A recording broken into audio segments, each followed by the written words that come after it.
On this episode, I talk with an agency that's been a part of some of the funniest videos on the internet, from like Dr. Squatch to you name it. And we talk about, how do you not make your video ads suck? How do you really take your videos and make them entertaining? It's a lot of fun episode, and I hope you enjoy.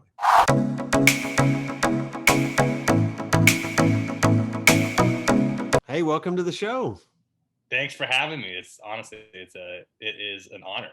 Yeah, I'm excited to have you on. So tell us who you are and what do you do? So my name is Jacques Spitzer. I'm the CEO of Raindrop. Started the agency pretty young, about a decade in now, and we are a D2C focus, about 80% D2C. We do about 20% B2C, so very consumer brand focused agency, and where we've really kind of come into being known nationally is for our top of funnel social creative. So we created ads for brands like Dr. Squatch and Crossrope, Omigo, Shady Rays, William Wait, Payne. you did the Dr. Squatch one? The Dr. Squatch one, yeah. Oh, So, I love that one. we have been on a tremendous journey with these D2C clients over the last 3 years or so, and it's a thrill. It's amazing to see these companies grow by 10 times, 20 times, 30 times their revenues, and being part of the creative engine behind it. That's awesome. Well, let's go back a decade. How'd you get started? Well, I was working at NBC as a journalist, and one of my colleagues, now my wife, asked me if I would help shoot a video for her personal trainer. And I started shooting videos for him, and one thing led to the next, where I started getting referrals. And I didn't have a plan to own an agency. I never worked at an agency before. I didn't know anything about marketing per se. But I just followed my instincts for storytelling into problem solving for businesses. And I was 24 at the time. I had a bunch of roommates, and so I was fortunate to not have a lot of life responsibility, and I just went for it. And it started slow, to say the least. And this year we're at about 50 employees, and have grown tremendously, and have had a lot of fun along the way. Well, take me back to the point because there's a lot of different phases that we go through, from accidental agency owner like we are, right? To, actually bringing on a team, to growing, thinking that growing is the better option versus scaling. So walk us through some of the phases that you went back, if you can remember. Like, I remember when, if I was interviewing myself, like about like Yeah. the first agency interview, I'd be like, I don't remember anything.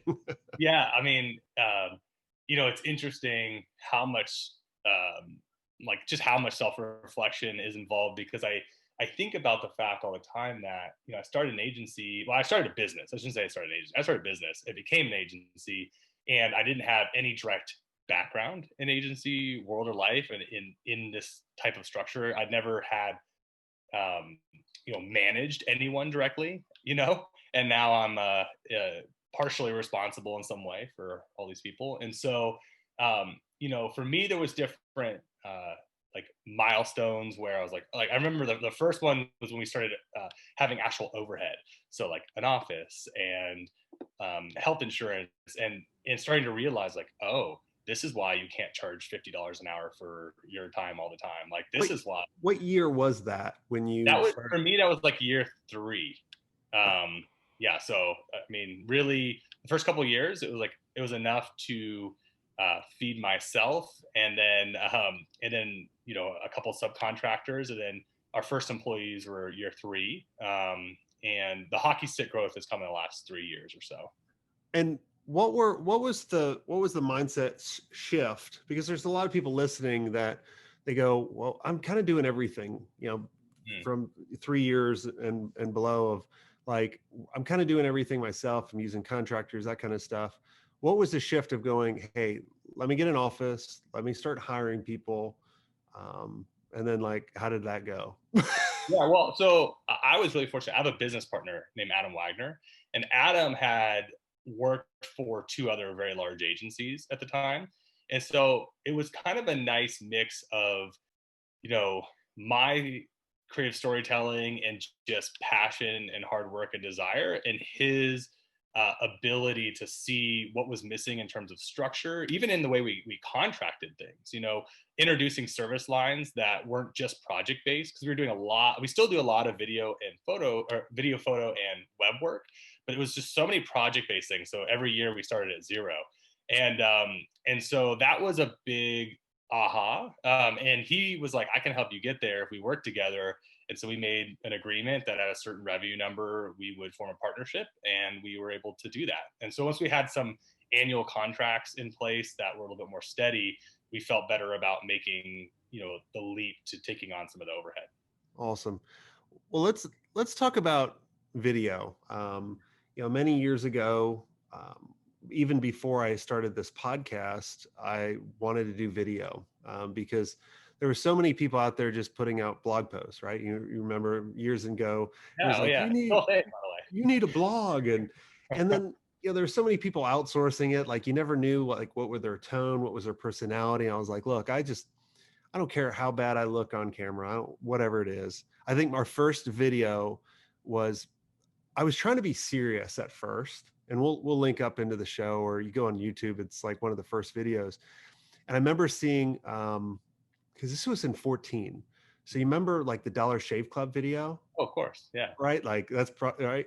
Did you guys didn't do that, did you? We didn't do it, no, but we have, that was like, if we were creating our own barbecue sauce, that was like a main ingredient of the barbecue sauce. Like we're Okay. like, okay, you need what they have. Yeah. Yeah. So I was recording this video, trying to be serious about like, hey, you know, my strategies work and that kind of stuff. But my cat kept coming up and bugging me. So Okay. finally, I picked up my cat. I was like, my tips are effing awesome, and literally was like a parody off this one, and it was got really successful. So let's talk about how agencies listening, how they can use video, and then I also definitely want to get in the Dr. Squatch video because I watch that all the time because I think it's hilarious. So I appreciate your enjoyment of it. We enjoy making them just as much as people enjoy watching them. So the question is more so the idea around video for yeah, agencies. how can agencies really use video and really get to the next level? Right. So Yeah. some people are just using video and whatever it is, or just putting like these awful ads together. So like, how can we step it up? Yeah, I think one of the kind of secret starting point tips that I would give to people when it comes to video storytelling is and you mentioned it earlier, like not to take themselves too seriously, because when you think about these different mediums where you're consuming the video, because you can't just think about video in a vacuum. It's like, where are you actually watching it? You're probably watching it on either Facebook, LinkedIn, maybe even TikTok these days, Instagram. And so it's like, the other competing videos in that space that you're watching are usually, you know, a dog that is really well trained and bouncing a bone on its nose, or some girl talking about her political affiliations while she does her makeup, or, you know, it's like the world that you are swimming in is a world of entertainment. It's not a world of information. And so when I think about making video, it's like, well, you have like, it's truly table stakes to be entertaining when you tell your story via video. And that's what you were talking about with your cat. I mean, you know, you experienced it firsthand, and you're like, oh my gosh, of course, like, because this is what I would want to watch if I were on the other end. You know, as much as we all want to sound like we have some kind of PhD in brand or something, people want to see the guy with the cat that says, you know what, or in some cases, the guy with the Tesla or whatever is on YouTube, where, you know, these videos start and people have these fancy cars. Bottom line is I want to shoot all those people. yeah. Yeah, Not with a camera, with a gun. yeah. Oh my gosh. Oh my gosh. Yeah, we'll stick to animals. And so bottom line is that when it comes to video storytelling, for anyone, but particularly for service line businesses like an agency or anything else, is you have to be entertaining. Otherwise, it's like, why exist on the internet? If you want to have your own coursework or something that's like, you know, then okay, be serious all day. But if you want to keep people's attention and grab people's attention, you have to be interesting. How so? it's easier said than done. Mhm. So let's say you're an agency, because I always tell agencies, I'm like, look, just start off doing it. Like you're gonna suck in the very Yeah, beginning, yeah, right? At video. And if it's just like telling someone how to do something, do that. And then like how can they go from just educational content to more entertaining content? Like what's that process that you walk your clients through in order to, create, the Dr. Squatch video? yeah. No, that's a great question. I will. Here's what I will do. Um, I will go macro to the micro. So the macro is that you certain people think in a way where they understand attention and entertainment and what will connect. So our business, we work with 5 full-time comedians, and we pair them with our writers internally as well. And the reason is that we see people who are on one extreme or the other. So sometimes people make something really really funny that doesn't sell, right? And like people will watch, but it's like at the end of the day, maybe the product seems like a joke or the service seems like a joke. It's not structured right.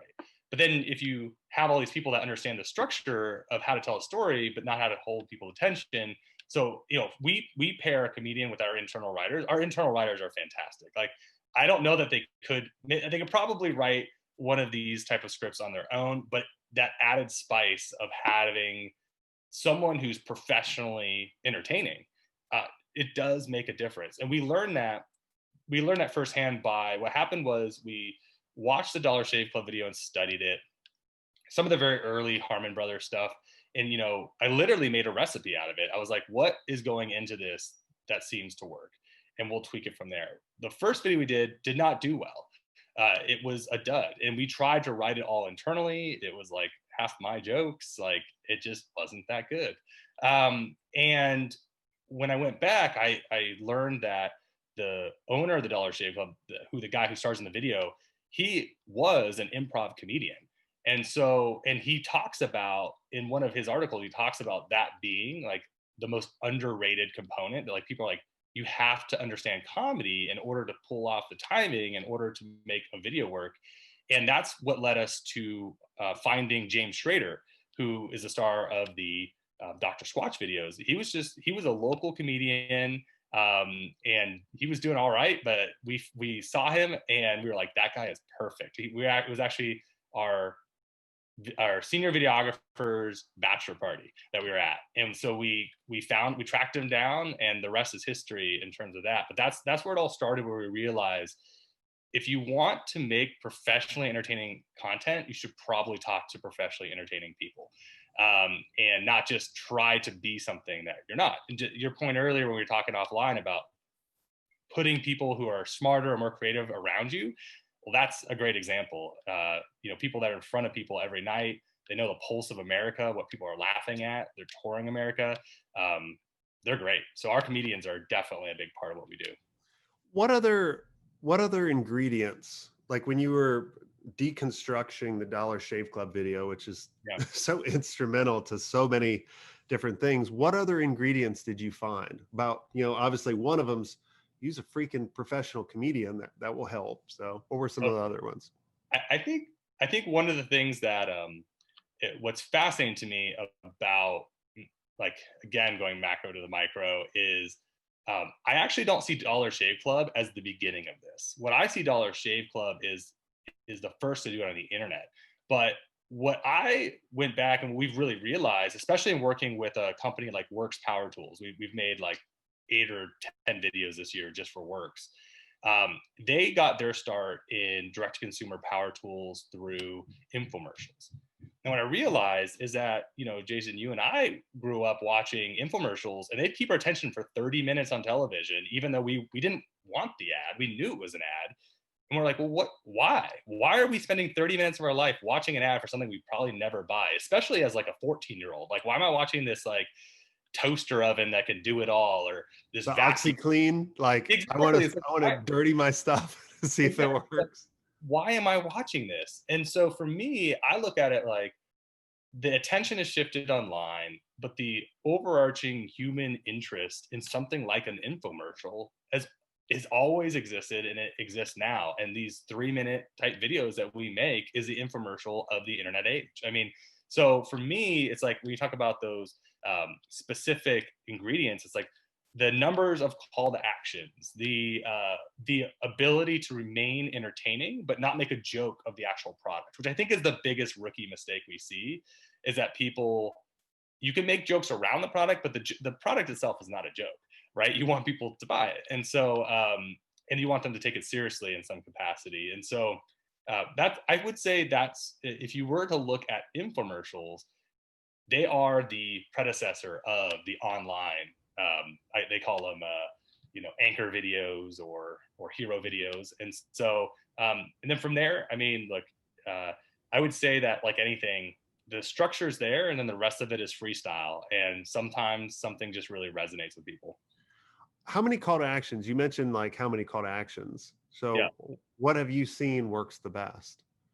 We do about 3 to 4 throughout. And then we usually end out with making sure that we're like, okay, you've spent 3 minutes with us. Or you got to click the link. You got to go. Like, you got to check out the site.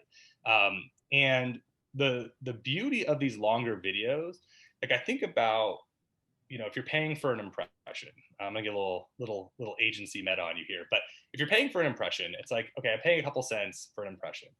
And let's say someone watches your video and they watch 90 seconds or 2 minutes of it. They go from, I've never heard of this product or service, to I now am pretty educated on it. And not only do I know about it, I know enough to potentially refer someone else who might actually need it. Like, maybe I'm not the target audience. So in other words, I watch a video on, like a gasless leaf blower, and maybe I have a gardener and I don't need it, but then I see my neighbor with a gas leaf blower, and they're like, oh, there's an ordinance and you have to have electric leaf blowers now, which is really happening in my city. I could be like, oh, you should check out the worst leaf jet. I saw a commercial for it. It's electric. And like, oh, okay, thanks, neighbor. I mean, that's the power of actually understanding the product or service and spending time with it. And it costs the same to reach someone for 3 minutes as it does for 15 seconds. And so at scale, it really works well. What's the best way to start off these videos to capture their attention, right? Like I look at it as the first couple seconds are literally going to engage you, Yeah. or you're going to be like, skip, next, or whatever it is. So what have you seen works the best? That's a great question. So the answer to that is partially you don't know, which is why we create multiple openings. And we test them on YouTube unlisted to find the winner, because statistically they can be very, very different in terms of the openings. Typically, we're doing something that grabs people visually and or challenges their own perception of the reality. Like, I love the original Dr. Squatch, where we say the soap you're showering with is shit. And then we go into, you're probably using the same bar your mommy bought for you. Well, if you are in fact someone who's using the same bar of soap you've been using for 10 to 15 years, like, you have my attention, because you're like, you called me out about something I didn't even know I was doing. And so we try to create those type of moments where, like, for instance, we made a video for We Ship Floors, and I didn't realize until we started getting into their video, like, how gross carpeting is. Like, it's disgusting. Like, when you realize like how much stuff gets trapped in carpet. Oh, don't go into it. I'm throwing up in my mouth. You'll never enjoy carpet the same way ever again. That's why my wife, when we built our house, she was like, no carpet, all hardwoods. Yeah, oh, I know. It's the way to go. So, and specifically We Ship Floors, because they're water resistant. No, I'm just kidding. But a little random plug. But yeah, no, I mean, that's what we see. It's like challenging people's perception of the reality and giving them something entertaining. I mean, look, if you can make a video better than the video they're about to watch, they'll stick around.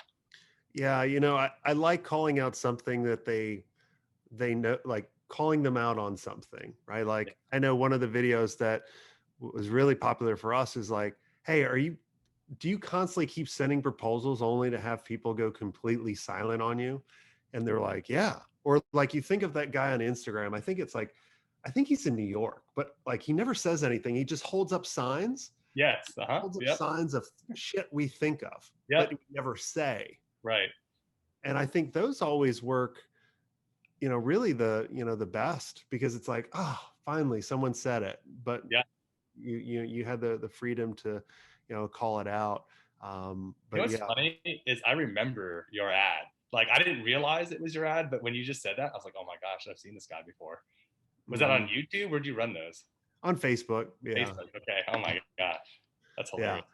hilarious. But yeah, it's just, you got to call someone out on it. And then, and then I think too, it's what suspense. It's kind of what are some other elements I see is like going, well, here's probably what you're doing now, and then here's what you could be doing, and then like, and it's a little suspense about like, oh man, like you almost, it's like a story, like you were saying, it's a story. It's Yeah. like they want a happy ending.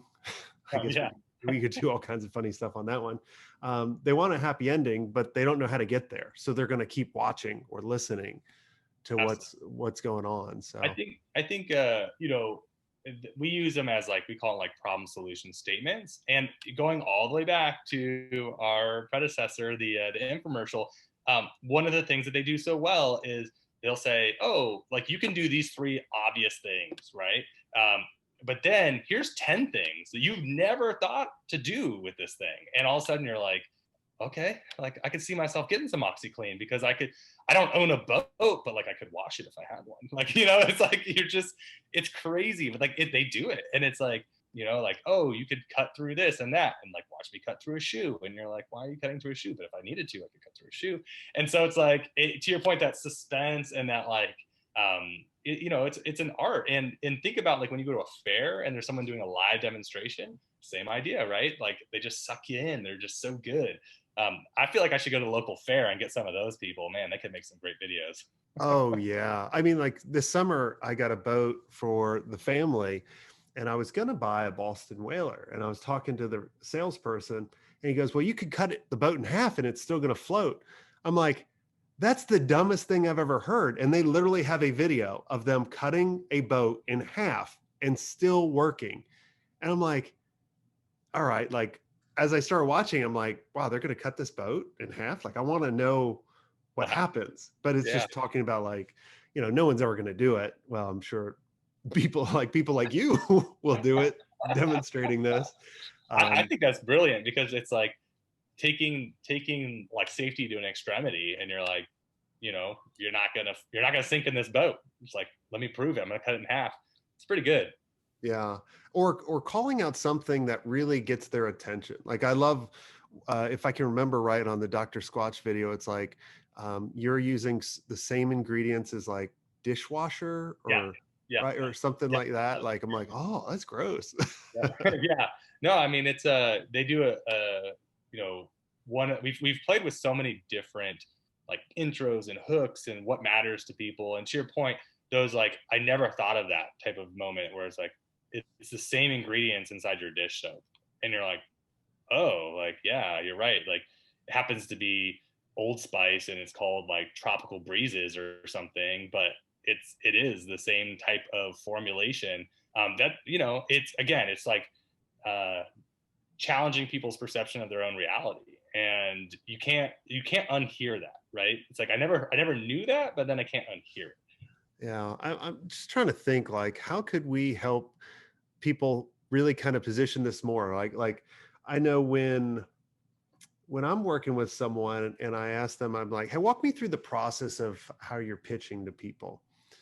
Mhm. And then I kind of go, well, this is how we did it. Like we did a lot of web design back in the day. And I would say, just to get the person to really compare everyone else to us, I would say, well, you probably get asked the question all the time, what websites do you like? And they're like, yeah. And be like, do Mhm. you want to know why? They're like, yeah. It's because they're going to copy someone else's work because they're freaking unoriginal. And that's probably why your whole industry looks the same. And then they're like, oh, that makes sense. Right. Yeah. Like, how Yeah. can, like, I'm just trying to like break down a little bit more of what we can give everyone listening. Like, how can they come up with moments like that to really kind Right. of stop someone in the tracks, and then they can kind of go, or or what do you see? Like, I don't want to obviously stop the creator in these Right. people too, right? Like they think I have to start off with the Dollar Shave Club video, or I can't release it, or I can't start off with, the Dr. Squatch video. Like I need to come up with something that good, and then they never release anything.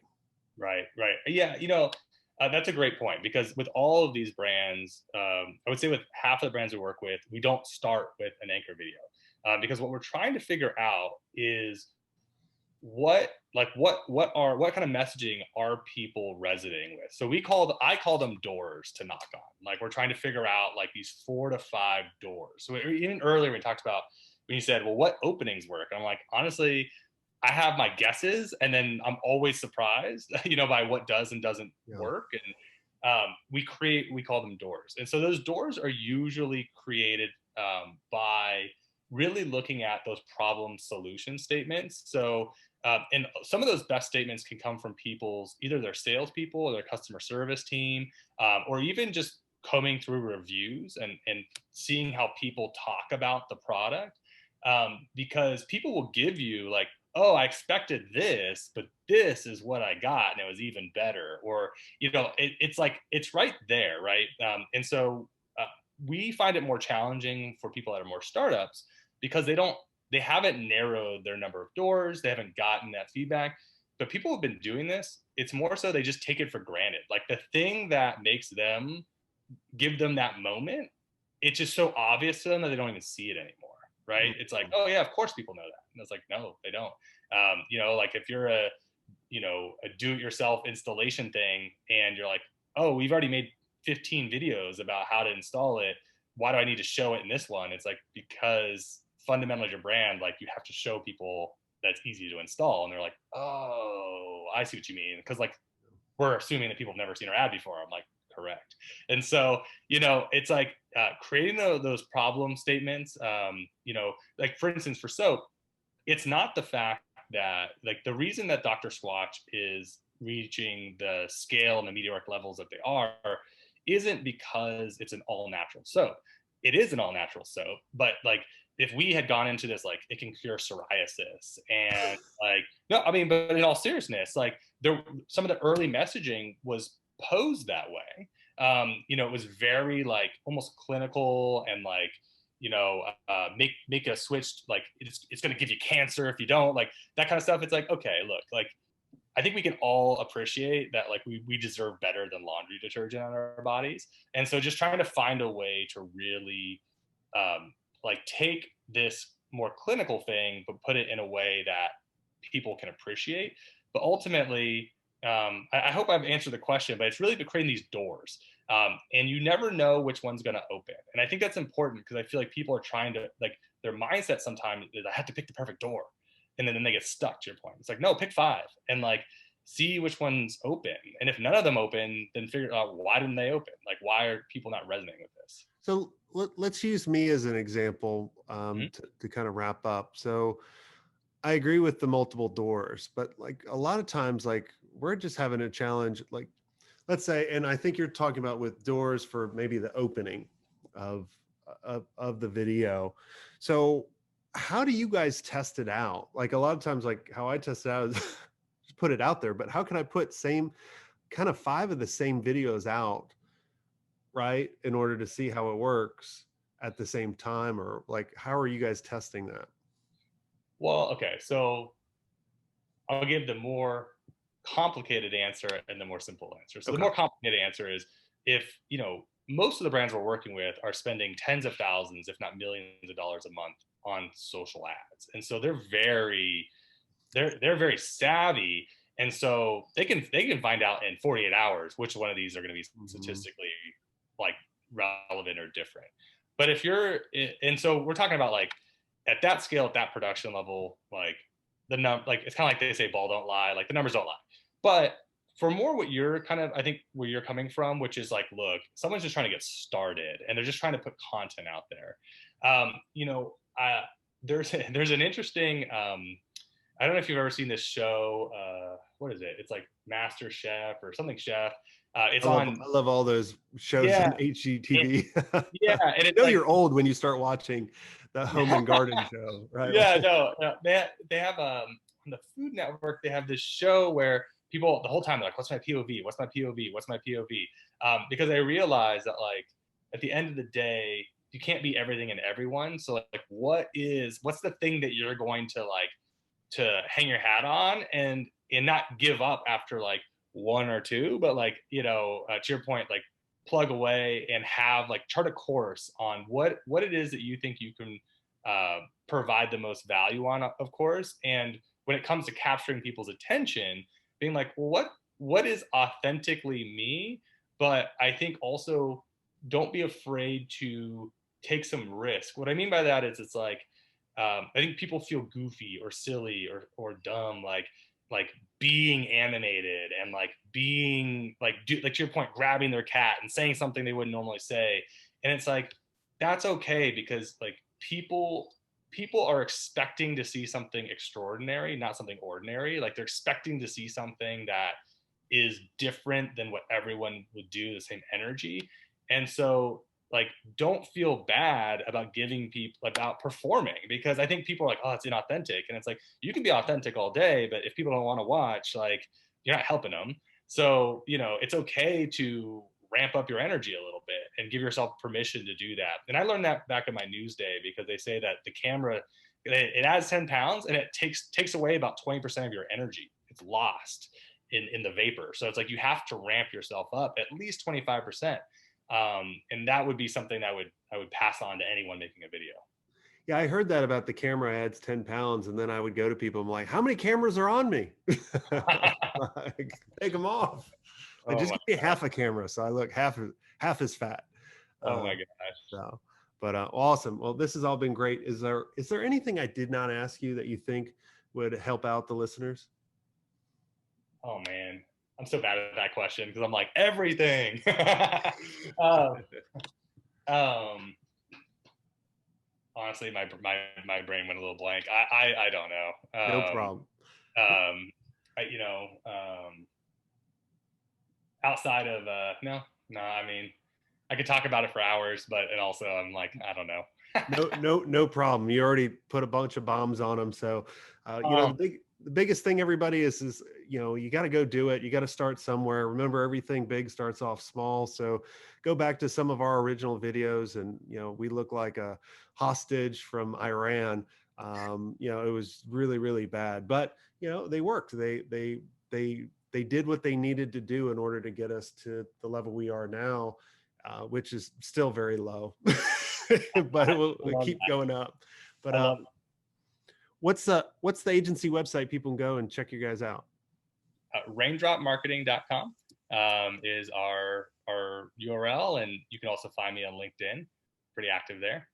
Awesome. Well, everybody go check that out. And if you enjoyed this episode and you want to be surrounded by amazing agency owners that can really push you along, see the stuff that you might not be able to see, really understand what you're going through, I want to invite all of you to go to digitalagencyelite.com. This is our exclusive mastermind where we get together on a regular basis, have a lot of fun, grow and scale our agencies, and just not have to go through all the pain, even though you will go through pain. That's inevitable. There's no silver bullet. But go to digitalagencyelite.com, and until next time, have a swank day.